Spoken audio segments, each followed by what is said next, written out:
बिस्मिल्लाहिर्रहमानिर्रहीम। आज की गुफ्तगू में इंशाअल्लाह आप ये सीखेंगे कि अगर आप जमात के साथ नमाज़ पढ़ते हैं और आपकी कुछ रकातें छूट जाती हैं तो उन छूटी हुई रकातों को पढ़ने का तरीका क्या है।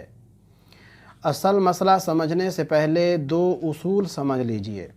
पहला उसूल ये कि आपकी जिस तरतीब से रकातें छूटी हैं, जब आप इमाम साहब के सलाम फेरने के बाद खड़े होंगे तो उसी तरतीब से आपने उन रकातों को पढ़ना है।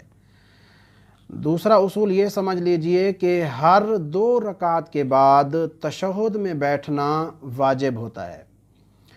वो चाहे दो रकातें आप इमाम साहब के साथ पढ़ें, चाहे दोनों रकातें आप अकेले पढ़ें, या एक रकात इमाम साहब के साथ पढ़ें और एक रकात अकेले पढ़ें, जब मजमूई तौर पर दो रकातें हो जाएंगी तो आप पर बैठकर तशहुद पढ़ना वाजिब होगा। इन दो उसूलों को समझने के बाद अब असल मसले की तरफ आइए।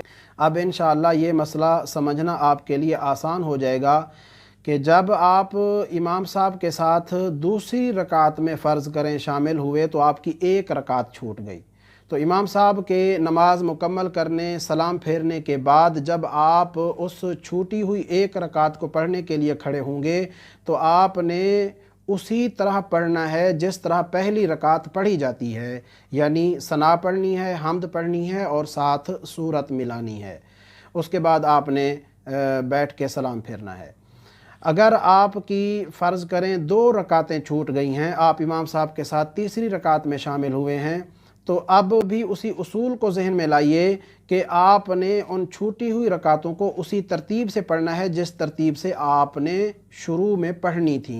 यानी पहली रकात में आप सना पढ़ेंगे, हम्द पढ़ेंगे और सूरत मिलाएंगे, और फिर दूसरी रकात में हम्द और सूरत मिलाएंगे, क्योंकि फ़र्ज़ों की पहली दो रकातों में सूरत मिलाई जाती है, मगर फ़र्ज़ों की दूसरी दो रकातों में सूरत नहीं मिलाई जाती, सिर्फ़ हम्द पढ़ी जाती है। तो आपकी पहली दो छूटी हैं, इस वजह से आप दोनों में हम्द और सूरत मिलाएंगे।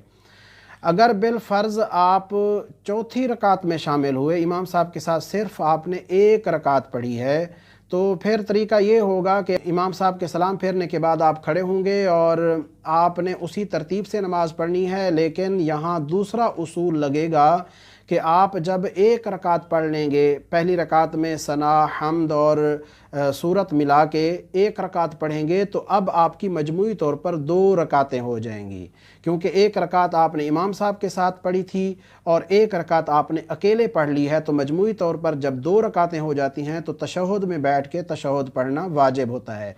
इसलिए आप एक रकात पढ़ के बैठ जाएंगे और तशहुद पढ़ेंगे, अब्दुहु व रसूलुहु तक पढ़ने के बाद दोबारा खड़े हो जाएंगे, और उसके बाद अब आपकी छूटी हुई तीन रकातों में से दूसरी रकात है, इसमें भी आपने फ़ातिहा और सूरत दोनों पढ़नी है, क्योंकि फ़र्ज़ों की पहली दो रकातों में फ़ातिहा और सूरत दोनों पढ़े जाते हैं। तो आपने फ़ातिहा और सूरत पढ़नी है, और फिर तीसरी रकात के लिए आप खड़े होंगे, उसमें सिर्फ़ फ़ातिहा पढ़नी है और फिर आपने बैठ जाना है और तशहुद मुकम्मल करके यौम यक़ूमुल हिसाब तक पढ़ के आपने सलाम फेर देना है।